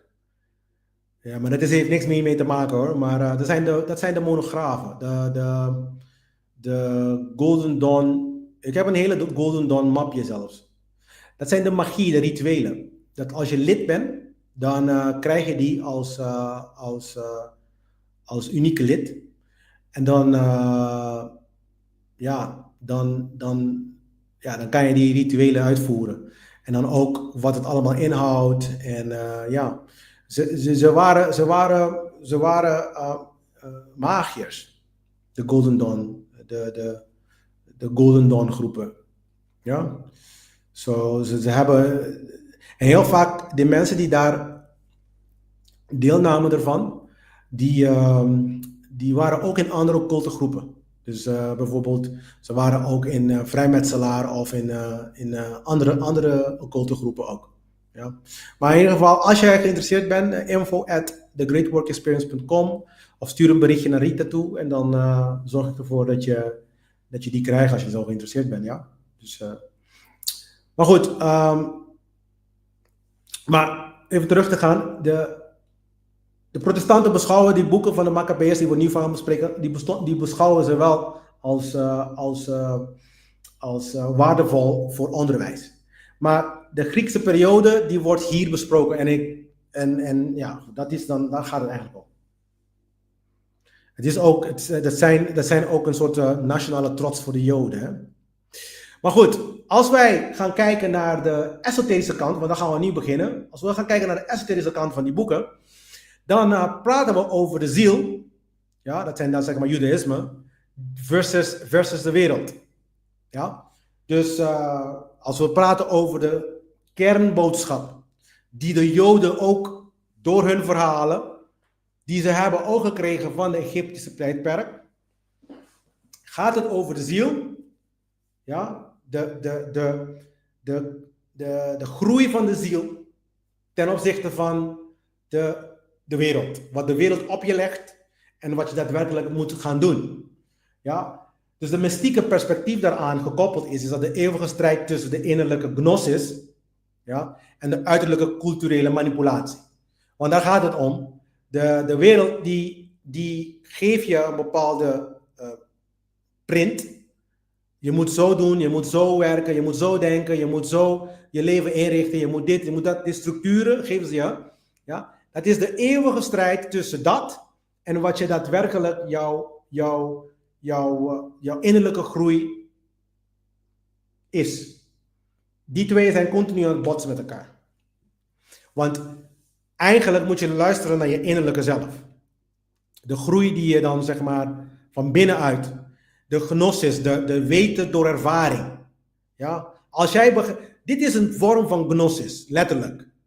Als jij begrijpt dat stelen immoreel is, ja, en als jij een geluid hoort van bijvoorbeeld veroveren, over belasting intrekken, zeg maar belastingdienst en al die dingen, dan jouw innerlijke moet jou vertellen, maar hey, wacht eventjes, is dit niet een vorm van stelen?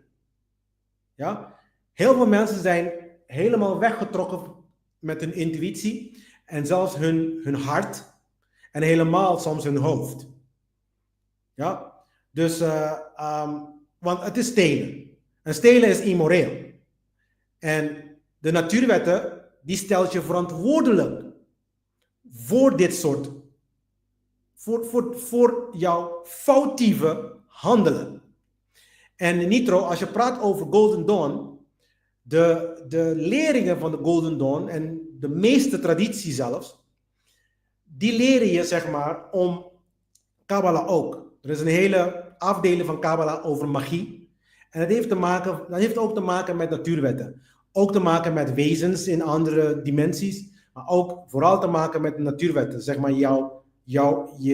je handelingen harmoniseren met deze wetten. Ja? Dus dan gaat het helemaal. Dat gaat ook allemaal materiaal erover trouwens. Ja? Dus als wij zeg maar en trouwens gekoppeld aan deze serie heb ik ook eigenlijk hebben de 72 namen van God toegevoegd, die dan gebruikt worden in de magieleringen van de Kabbalah, wat Golden Dawn ook gebruik van maakt trouwens. Ja, dus dan krijg je die ook toegevoegd aan deze podcast. Dus als je daarmee bezig wil zijn, dan kan je dat doen. Esoterische context, elke beschaving, mensen, weerspiegelt innerlijke alchemie van de mens. Dus Babylonia, je gaat straks zien. Egypte, Babylonia, Perzië en Griekenland. En zelfs Rome. Ja? Dat is dan zeg maar de proces. Dus laten we eventjes heel snel de visioenen van Daniel bespreken. Dit poppetjes, die herken je, dit standbeeld, want die zie je elke week. Ja, ik heb een nieuwe hier gezet. En dat is de visioen die Nebuchadnezzar, dus Daniel, in het boek van Daniel, heeft Daniel over deze visioenen. Deze visioenen die worden dan het meest gebruikt door elke christen die je maar kan bevinden in de fucking aardbol. Die gaan deze visioenen bespreken, al zijn het de visioenen voor de einde der tijden. Ja? En ik ga je vertellen wat ze betekenen in het occultisme. Of vanuit het optiek van de esoterische kennis. Ja? En wat ze van hebben gemaakt, zodat ze dan hun verantwoordelijkheid niet meer zien. En ze gebruiken al deze dingen om goed te praten, dat ze niks moeten doen, want God komt om het allemaal voor ons op te lossen. De problemen van de wereld, die komt een of andere figuur, die heet Jezus. En die komt het fixen. Ja, en wij kunnen gewoon blijven doen wat we doen. En vooral niet stoppen. En vooral immoreel blijven. Dat is het. Maar dit zijn het. Er zijn 4 of 5 visioenen die ik nu ga bespreken. En ik zou zeggen, let goed op, want ik ga het alleen maar weer een beetje uitleggen of een beetje erover hebben in de openbaringen. Want dan verwijs ik naar die visioen. That's it. Ik ga niet te veel erover hebben. Maar hij had het over. Dat is dan zeg maar de eerste visioen die hij over heeft. De hoofd van goud, borst van zilver, buik en dijen van brons. Ja. Oh, interessant. Ja. Vrijmetselaar is geen slechte. Het is totaal geen slechte traditie hoor. Ze hebben het wel heel erg gecorrumpeerd, corrupt gemaakt. Heel veel dingen wordt niet meer overgedragen in de leringen. Maar als jij de kern... Ik heb ook heel veel dingen over vrijmetselaar als je daar ook geïnteresseerd in bent. En ik denk ook in de toekomst om dat te gaan ook publiekelijk uit te leggen. De hele traditie. Ja? Dit hoort bij de kabbalistische traditie eigenlijk. Daarom, ik heb Kabbalah, de esoterische kant van de Kabbalah besproken. Dit kan je beschouwen als de exoterische kant van Kabbalah. Ja? Ook al zeggen de christenen dat het niet zo is. Ja? Maar geloof me, de meeste kabbalisten en de meeste geleerden, die zullen mijn woorden hier bevestigen hoor. Ja, dus, heel mooi. Er zijn heel veel boeken over vrijmetselaar zelfs. Veel te veel zelfs. Maar goed, ik heb een paar goede in ieder geval. Misschien heb je die al ook trouwens. En dan even terug naar het standbeeld. En dan hebben we de voeten van klei en ijzer. Ja.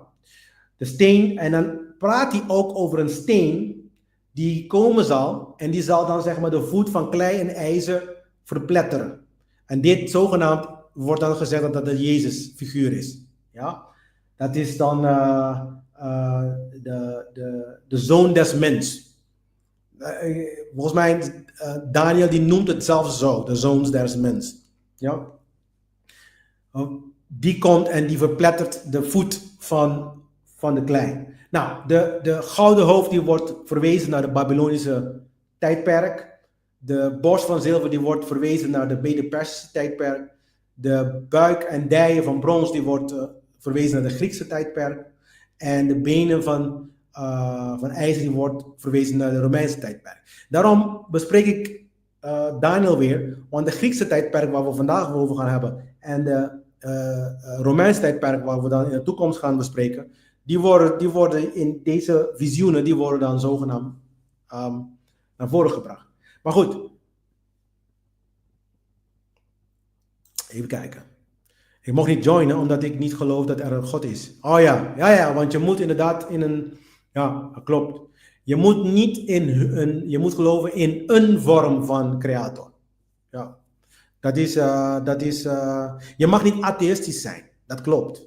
Ja. Want anders heb je ook heel weinig aan die leerlingen. Want de leerlingen die zijn erop, en trouwens deze leerlingen ook hoor,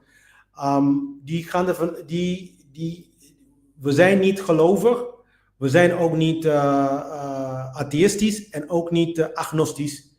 En we zijn ook niet mensen aan het bekeren, nee, geen van die dingen.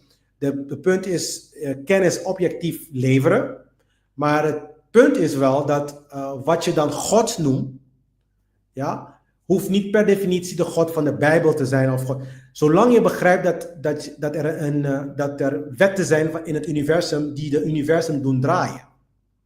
Dat wordt gezien als een soort God. Dus als je dan misschien teruggaat met dit verhaal, misschien laat ze het wel erin hoor.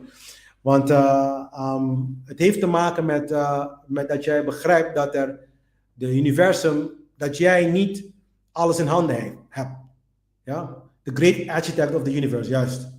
Ja. Je moet wel kunnen begrijpen dat en niet eens geloven hoor, je moet het begrijpen. Hoe doe je dat? Door rondom je heen te kijken. Je ziet het universum, de zon die komt op, dat heb jij niet gemaakt. De zon komt op elke dag, op specifieke tijd. Dus er is een bepaalde harmonie en een bepaalde structuur. En als jij dat erkent, dan bieden ze je meteen toegang tot. Ja? Maar zoals ik zei ook, het probleem alleen maar is dat heel veel van die tradities zijn gecorrumpeerd. Heel veel. Dus je moet opletten en goed opletten in ieder geval. Ja? In ieder geval volg mijn lessen en dan geef ik je heel veel dingen dat je dan tenminste goed voorbereid bent voordat je hoeft eigenlijk niet. Als je deze dingen alleen maar kijkt, dan krijg je al die dingen van die tradities eigenlijk. De meeste dingen krijg je gewoon. Ja? En de volgende visioen van Daniel was de 4 beesten. En daar had je dan over de beesten. De eerste beest was een leeuw met vleugels van een adelaar. Dat wordt ook weer verwezen naar Babylon. De tweede beest was een beer die aan één kant wordt opgetild. Dat is de Mede-Persie. Dat zeggen ze dat het ook Rusland is, de beheer van Rusland, weet je wel. Maar het is dan de moderne Rusland. Dus het hangt er vanaf welke pastor of welke dominee je krijgt. Je krijgt van alles een beetje. En dan heb je natuurlijk de luipaard met 4 vleugels en 4 koppen. Ja, en dan heb je natuurlijk de vierde beest. Dat is dan maar een vreselijke, angstaanjagende beest. Ja. En het heeft weer te maken over deze 4 koninkrijken. Ja. Oh ja, wel zo. Oké, nou, dan heb je toch je antwoord. Als je daar niet wil zijn, dat hoeft niet hoor. Ik zeg altijd, je hoeft niet in een orde te komen zolang je moreel bent. Je moet moreel zijn. En dat is het belangrijkste. En moraliteit heeft te maken met de natuurwetten. Het heeft te maken met het inherente wetten van de natuur. Ze zijn objectief, niet door een mens gemaakte wetten. En iedereen met een holistische denken, die begrijpen het. En ik zeg altijd, ik vat het samen. Ik vat het allemaal, al die wetten van de natuur, vat ik samen op basis van 1 ding. Vooral als het komt met jouw gedrag. Zeg maar, als het gaat om jouw gedrag, is het 1 ding, niet stelen. Ja, niet stelen. Wel, het is een hele mooie wat je nu zegt, want deze 4 beesten kan je ook zien als de 4 elementen. Ja, zijn de 4 elementen, de 4 fasen. De 4 elementen zijn ook de 4 fasen waar je innerlijke transformatie, want je hebt natuurlijk de 4 klassieke elementen. Dat zijn de esoterische elementen, zijn vuur, water, lucht en aarde. Zijn 4, en de 5e zelf is dan de geest. Dan kan je deze 5 koninkrijken ook naar verwijzen. Kan je dat ook zien zo. Er zijn 5 koninkrijken. Hè? We zitten nog steeds in Rome. We hebben Babylonië, Egypte, Babylon, Perzië, Griekenland en dan de 5e is dan Rome. Ja? Dus dan heb je dan die 5 elementen waar we weer erover hebben.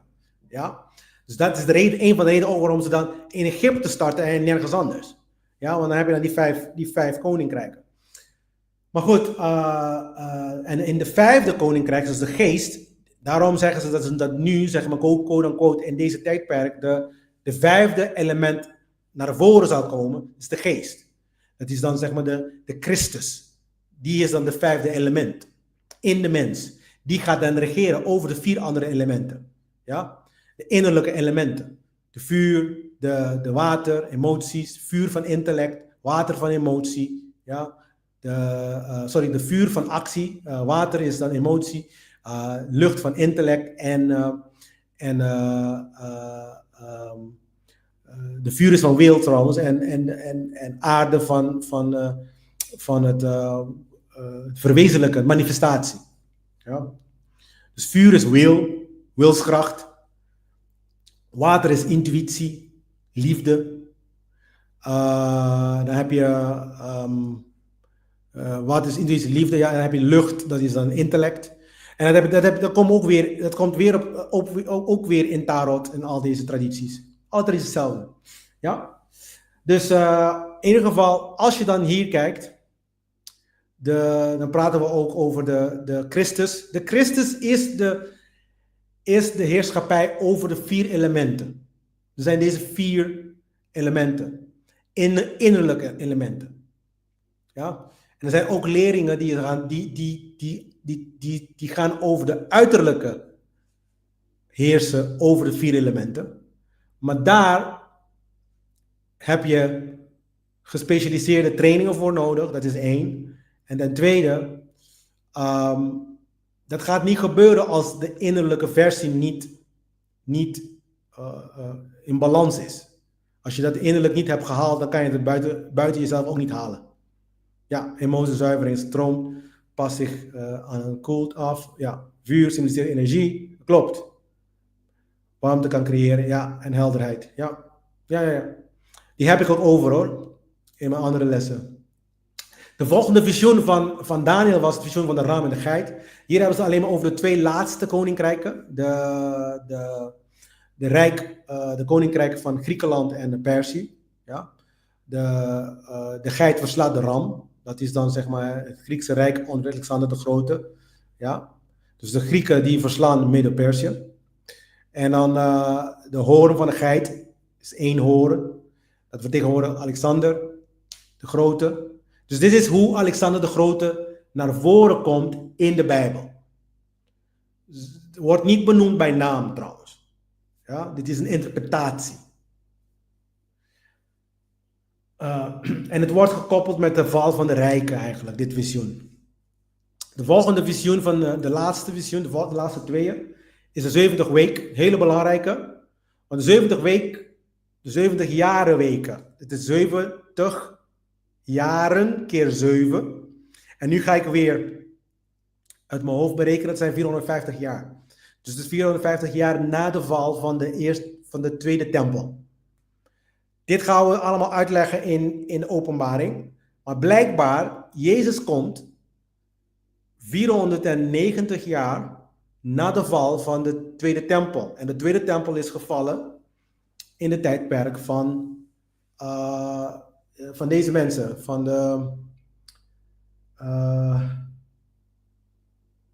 Van de Romeinen. Ja? Dus de Romeinen die hebben de tweede tempel verwoest. De tweede tempel is opnieuw gebouwd door Zerubbabel. En uiteindelijk heeft Herodes, gaan we later over hebben, heeft Herodes de tempel grandieus en mooi gemaakt. Ja? En uiteindelijk hebben de Romeinen de laatste tempel vernietigd. Dus blijkbaar 70 jaarweken daarna, ja, en in de laatste 7 jaren, in de laatste week dus, in de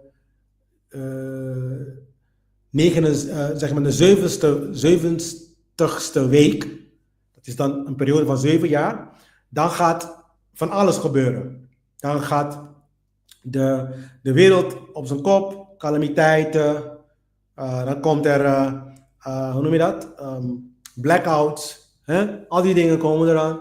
En dan komt er, hoe noem je dat, de prikjes van COVID, de COVID-prikjes die komen eraan. Al deze dingen. Ja? Al deze dingen zijn deel van de tribulatie. En er zijn 3 verschillende theorieën ook. Je hebt dan zeg maar voor de onderdrukking. Want blijkbaar Rome, dat is zeg maar waar we nu in leven. Ja? Die gaat de mensen onderdrukken. En vooral de christenen. Ze gaan ze onderdrukken. En de vraag is, wanneer gebeurt dan zeg maar wat ze dan noemen dan in de Bijbel, in de Grieks, de harpazo. En de harpazo is wanneer dan zeg maar, eigenlijk is een abduction, een alien abduction. Dus is wanneer een buitenaardse wezen iemand gewoon pakt. Ja? Als je de tekst leest, kan ik niks anders van maken, mensen. I'm sorry. Ja? Dus dat is de harpazo. Maar blijkbaar is dat Jezus die dat doet. En dan gaan de christenen zeg maar in de wolken zitten. En dan hebben ze een spektakel onderaan hoe God de wereld vervolgens vernietigt en quote-unquote herstelt. Ja? Dus, maar daar gaan we dieper in later in de evangelie. Maar dat is waar de harpazo zich plaatsvindt. Nou, meetinstrument daarvoor. Ja? Want Daniel die geeft natuurlijk de opstaan en val van elke rijkdom, of van elke rijk. En blijkbaar, hij heeft dan zeg maar deze formule gegeven waar heel veel pastoren en predikanten gebruiken om de einde der tijd. En tot nu toe waren ze waren niet concreet en niemand kan concreet zijn ook. Want het heeft te maken met onze keuzes, maar dat begrijpen mensen niet. Maar goed, dat is een ander verhaal. En aan het einde, de visioenen, heeft hij ook een visioen in Daniel 12 over de eindtijd. Over de verdrukking, et cetera, et cetera. En dus, maar goed, dan weten jullie dat. Die zijn die visioenen van Daniel. Nou, ik ga je uitleggen wat ze allemaal voor staan. Heel snel. De Babylon is de val van trots. Ja. Mede-Persen is de confrontatie met de brute natuurkrachten. Dat zijn de natuurwetten dus. En dan heb je dan zeg maar de Griekenland is een strijd tegen de intellectuele arrogantie. Grieken die worden gezien als de filosofen, de bronnen van het filosofische tijdperk. Die hebben ze ook uit Egypte gekregen hoor. Ja? Maar goed, enfin, voor de huidige westerse wereld, hun denken dat dit allemaal uit Griekenland komt. En Rome is een doorbreken van institutionele slavenketens. Rome heeft deze slavenketens geperfectioneerd. Griekenland heeft het geïntroduceerd. Intellectueel. Op basis van intellectueel hebben ze bepaalde dingen geïntroduceerd. Maar Rome heeft het geperfectioneerd. Ik zeg altijd, Griekenland heeft democratie geïntroduceerd. En Rome heeft het geperfectioneerd. Ja? Het zijn slavenketens. Het zijn slavensystemen. Je hebt niks te zeggen. Er zijn dictatoren aan de macht. En jij denkt dat je ze kiest. Ook al kies je ze, hun zijn voor jou keuzes aan het maken. Dat maakt hun per definitie jouw slavenmeester. Dus jij hebt geen vrijheid als je zegt van ik wil naar buiten gaan en er is een lockdown. Dan noemen we dat slaaf. En dit is de inzicht die mensen moeten zich gaan creëren en inzien. En men moet nu gaan begrijpen dat als een ander de keuzes voor je neemt, ja, zonder dat jij toestemming voor geeft, per definitie is dat een slaafmeesterconstructie en een slaafmeester, quote-unquote, misschien een afspraak. Ik weet het niet. Bij mij is die afspraak niet gemaakt hoor. Maar ik zal iedereen adviseren om die afspraak niet te doen, omdat dat heeft implicaties. En dat zie je ook, die implicaties zie je ook, de consequenties zie je uitwerken in de wereld.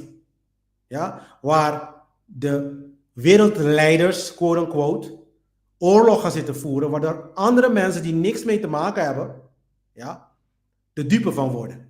En zogenaamd in de naam van God, zogenaamd in de naam van wij hebben dit voor over 2000, 3000 jaar geleden, zogenaamd in de naam van we moeten allemaal gezond zijn, zogenaamd in de naam van we moeten allemaal zeker zijn, het moet allemaal veiligheid, altijd jouw angst, op basis van angst, jou manipuleren. Want dat is het, ze hebben geen nieuwe strategieën. Ja? Dus als jij de strategie ziet en het is angst, dan weet je hoe laat het is. Het is allemaal niet zo moeilijk hoor. Ja? Maar de innerlijke boodschap, de boodschap van deze 4 koninkrijken daadwerkelijk is dit. Elke rijk moet sterven. Dus je arrogantie, je trots. Ja? Alleen maar je intellectuele arrogantie. Je moet niet intellect alleen. Je moet intelligent zijn. Maar niet slim zijn. Slim zijn heeft te maken alleen maar met de linkse hersenhelft. Ja? Maar je moet intelligent zijn. Dat betekent je moet die intellect samen met het hart huwen. Je moet, zeg maar, liefde hebben voor de mensheid. En als je liefde hebt voor de mensheid, dan ga je in geen enkele vorm oorlogen, ook niet via je regering en ook niet via geen enkele structuur, door te stemmen, bijvoorbeeld, dit soort dingen ondersteunen. Punt. Elke vorm van ondersteuning ben jij medeplichtige. En er moet een punt erachter en je moet dat begrijpen. Dit is hoe de universum erom omgaat. Je kan niet een beetje zwanger zijn. Je kan niet zeggen van ja, maar we hebben niks anders. Nee, we hebben heel veel anders. Wat we hebben is, al die polities die zogenaamd de mensen willen dienen, begin maar moraliteit te leren. Op basis van natuurwetten. Dan ben je aan het dienen. Dan ben je echt de mensheid iets aan het opleveren. Al het andere, je bent mensen en ons aan het tot slaaf handelen, maken. Ja? Het dwingen door jouw zogenaamde autoriteit is niet legitiem. Het is zelfs illegaal. Het is zelfs immoreel. Het is zelfs immoreel als iemand niet denkt. Ja? En ik blijf dit zeggen. Ik blijf dit zeggen. Al mijn afleveringen. Dus daar gaat het om. Dus nu praten we even over Antiochus, wie die is. We praten nu over de archetypen. Want we hebben 2 mensen die hier... De Daniel-persoon, met zijn visioenen, is een archetype. Die heb ik ook al over gehad. Vandaag ga ik over de Daniel zijn visioenen. Nu gaan we hebben over de archetypen van de 1 en 2 Maccabeërs. Zijn 2. Dat is Maccabeërs zelf en Antiochus. That's it. Ja, dus... Dit figuur, Antiochos, dit is eigenlijk de anti-koning van het zelf. Dit is eigenlijk de slaaf van het zelf. Degene die alles wil doen wat de regering zegt. Ja? Degene die, het is de ego. Die heeft te maken met ik en rest maar stikken. Zolang ik het leuk vind, zolang ik het allemaal goed heb, fuck de rest. Dat is de archetype van Antiochos. De anti-koning van het zelf. De koning van het zelf is de held, de held, de strijder. Degene die voor waarheid staat. Die voor objectieve waarheid staat. Die niet partij neemt. Die harmoniseert met de wetten van de natuur. Dat is wat het over gaat. De koning van het zelf. Daar is de echte koning. Dat is een innerlijke koning. Het heeft niks te maken met buitenkoningen. Dat hebben ze van gemaakt. Zodat hun kunnen regeren over je ass. Ja? Maar niemand is gemaakt om over geregeerd te worden. Dat is een hele primitieve vorm van samenleving. Het is de meest primitieve vorm van samenleving. En daarom zitten we ook in de pinarie waarom we zitten. En het helpt ons geen steentje naar vooruit. Alles wat we nu zogenaamd krijgen van technologie hadden we al. Als jij die teksten leest van de Babylonische kronieken en al deze boeken van de oude tijden, dan kan je, en zelfs als je naar de hiërogliefen gaat bekijken, dan zie je technologie. Ja? Ze konden ook op afstand met elkaar praten. Dat waren de piramiden allemaal voor bedoeld. Ja? Niks is nieuws onder de zon. Wij denken dat het allemaal nieuw is, waardoor wij zeg maar denken van, oh, dit is de manier van regeren, dit is hoe we moeten onszelf stellen. Het is allemaal onzin. Sterker nog, als we zo door blijven gaan, het wordt gewoon herstart, de matrix. Ja? Dan gaan we gewoon dood. Dat is gewoon waar we naartoe gaan. En dat heeft Daniel ook geprofiteerd. Geprofitiseerd. Ja. Dus dit is dan Judas de Maccabee. Daar gaat dus, zeg maar, de boek over deze gast. Die dan ging strijden tegen de Grieken. Ja. Tegen de Hellenistische normen en waarden, kan je zeggen. En hier, zoals ik zei, zal een Nederlander, best wel trots op, want ik zit te popelen op dat document. Dit is dan zeg maar de prof R.J. van der Spek. Ja? En I. Finkel. Ik hoop niet dat het Israël Finkelstein is, maar het is I. Finkel. Daar staat het. Maar het boek is nog niet uit. Ja, dus waarschijnlijk moeten ze nog een aantal dingen doen. Maar blijkbaar is hij professor bij de Vrije Universiteit. Misschien niet meer. Ik bedoel, ik heb het ook van bronnen ook gezien en gehoord. Dus ik volg de man niet elke dag. Dus misschien als je hem gaat zoeken, is hij niet meer daar. Ja. Maar hij is een professor in ieder geval. Of hij heeft het boek in ieder geval geëdit. Ja, dus hoogwaarschijnlijk ook vertaald. En zit te hopen dat het ook in het Nederlands zou komen. Dat hoop ik echt. Ja, dan hebben we ook een Nederlandse versie voor de Nederlanders. Want heel vaak worden deze dingen in het Engels vertaald. Omdat de Engelse taal is de koninkrijkstaal. De echte koninkrijkstaal. Ja? Elke koninkrijk die neemt zijn taal mee. En wat de mensen het meest spreken naar elkaar toe.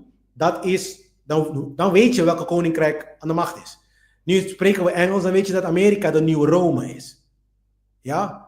En alle andere, zeg maar, landen en koninkrijken zijn allemaal puppets. En dat zie je ook. Amerika doet wat hij wil. Ja? En dan komt Trump bijvoorbeeld en dan gaat hij dan dingen doen wat hij wil. En iedereen in rep en roer, iedereen die gaat rennen. Ja? Want dan weet je, en dan kan je Nederlands spreken tot koninkrijk komen. Letterlijk. Ja? Dat is de eeuwigheid. En en dan blijf je gewoon dom. Je moet echt gaan uitwijken ook naar Engelse bronnen. Dat heb ik ook heel vaak tegen mijn kinderen gezegd en ik zeg ook tegen jullie. Want geloof me, ik heb Nederlandse bronnen gelezen Ze zijn beperkt hoor. Ze zijn beperkt en heel vaak ook waterig. Ze gaan niet naar de kern en ik haat dat gewoon een klein beetje. En dat zie je ook in de fucking cultuur. Ja? Mensen hebben een bepaalde manier van denken en dat is het ook. En eigenlijk alles heeft te maken met regeringen. Ik bedoel, zelfs als ik dan zeg maar, als ik naar het buitenland ga, want ik reis heel veel. En als ik naar het buitenland ga en ik zie Nederlanders rondlopen.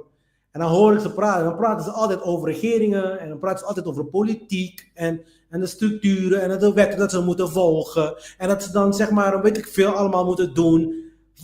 Thuis, wat ze allemaal moeten doen. En dan klinkt het allemaal zo slim. Maar geloof me, het is hartstikke dom. Het is gewoon een slavenconstructie. En ze zitten zo erin gebouwd gewoon, zeg maar. We kunnen niet denken buiten die dingen. Als ik praat over anarchie, iedereen wordt nerveus natuurlijk. Want niemand kan denken buiten het kader van regering, religie en geld.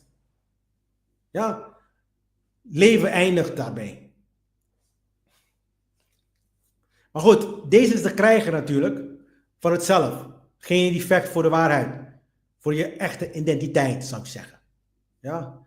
Elke ziel onderneemt de strijd om haar innerlijke licht opnieuw te ontsteken. Je moet je licht, innerlijke licht, je moet eigenlijk in harmonie leven met de natuur, met de creator. En dan ontwaak je in het licht, innerlijke licht. Dan is de enige manier waarop je dingen goed kan zien en zien van, oh, dit is goed gedrag, dit is foutieve gedrag. En dan begrijp je ook dat mijn waarheid en jouw waarheid is aan ons geleerd, is aan ons gesmeerd. Neem het even zo zeggen, al hoop ik dat dat een goede woord is. Het is aan ons in onze strot geduwd. Ja? Niks is waar.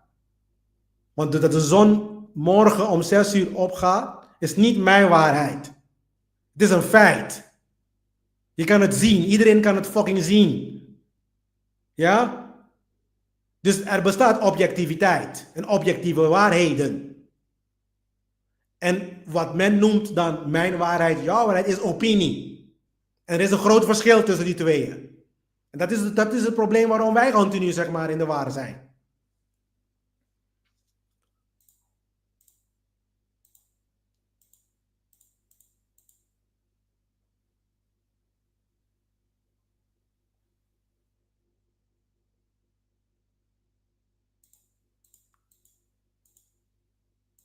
Ik krijg het niet meer verder dan dit, man. Is jammer.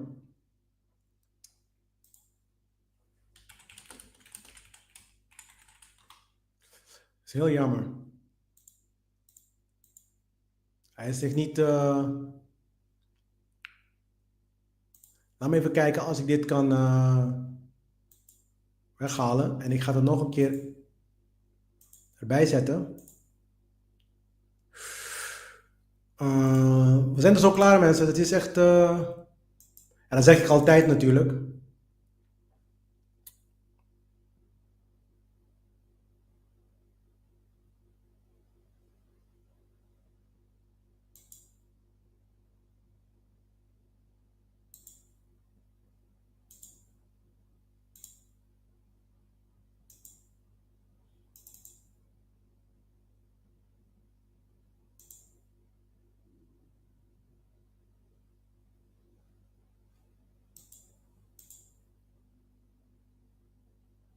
Ja, er is een probleem met de. Ja, ik hoop dat het nu wel goed gaat. Nee, het gaat niet goed. Nou, die sheet ga ik dan erbij halen. Die ga ik erbij toevoegen aan die. Ja, die sheets zijn niet goed. En ik probeer die sheets toe te voegen aan de show. Maar de sheets zijn niet goed.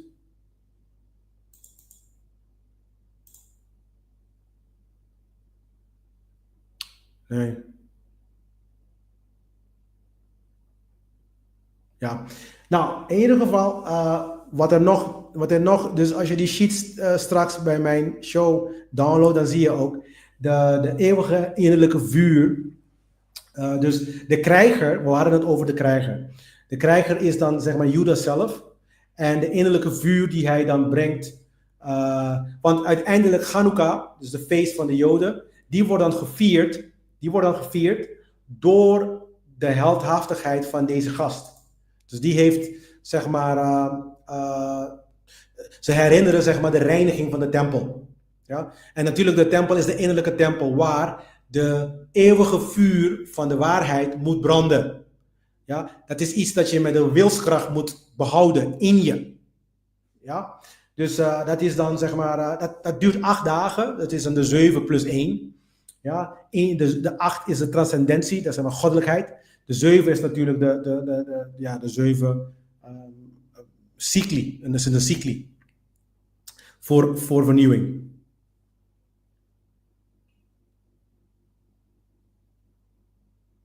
Twee mensen staan tegenover elkaar en er staat een 6 voor de ene persoon en voor de tegenovergestelde.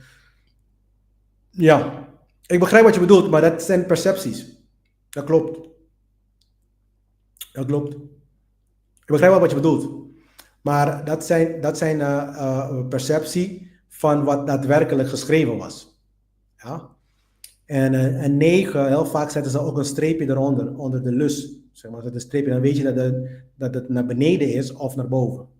Ja, dus het hangt er vanaf hoe je het bekijkt inderdaad. Ja.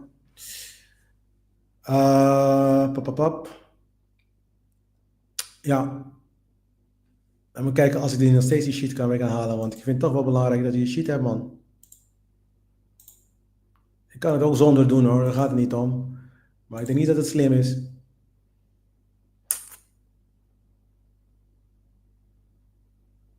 Ja. Dus het licht, wat er gebeurd is dat er was een wonder. Ik ga je dit even uitleggen, de Hanukkah-feest. De Hanukkah wordt gevierd door de heldhaftigheid van Judas de Maccabee. Ja? Judas heeft de tempel heroverd. En door wonderen, volgens de verhalen. En wat ze zeggen is dat hij de olie in die tijd, die ze hebben gebruikt om de menorah aan te doen. Dat zijn de 7-armige lantaarnpaal, zeg maar, ja, ik weet niet, 7-armige lantaarn, zeg maar. Die bleven, zeg maar, heel lang branden. Ja? En het vertegenwoordigt de eeuwige vuur in de mens. Ja? Kandelaar, dankjewel. Ja, 7-armige kandelaar.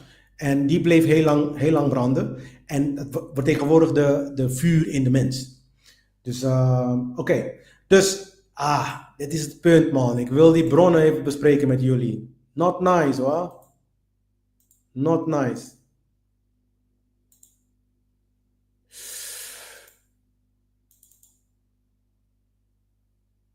Not nice. Ja. Ik heb in ieder geval in de sheets de bronnen besproken. De kronieken van de Babylon. Waar je dan zeg maar de verhaal van Babylon kan vanuit het Babylonische perspectief kan bekijken. Niet alleen maar de Bijbel, maar ook van het Babylonische perspectief. En dan, we hebben ook bronnen van, zoals bijvoorbeeld Enuma Elish, de epos van Gilgamesh, de Artaxerxes-epos, de afdaling van Ishtar, dat is een mooie. Die dingen worden allemaal ook in de Bijbel besproken. Dus, en alleen maar een beetje voor de duidelijkheid, deze bronnen, deze teksten, die bestonden parallel met de Bijbelse verhalen, maar zelfs daarvoor. Ja, dus heel veel Bijbelse verhalen zijn verhalen gewoon in die tijdperk.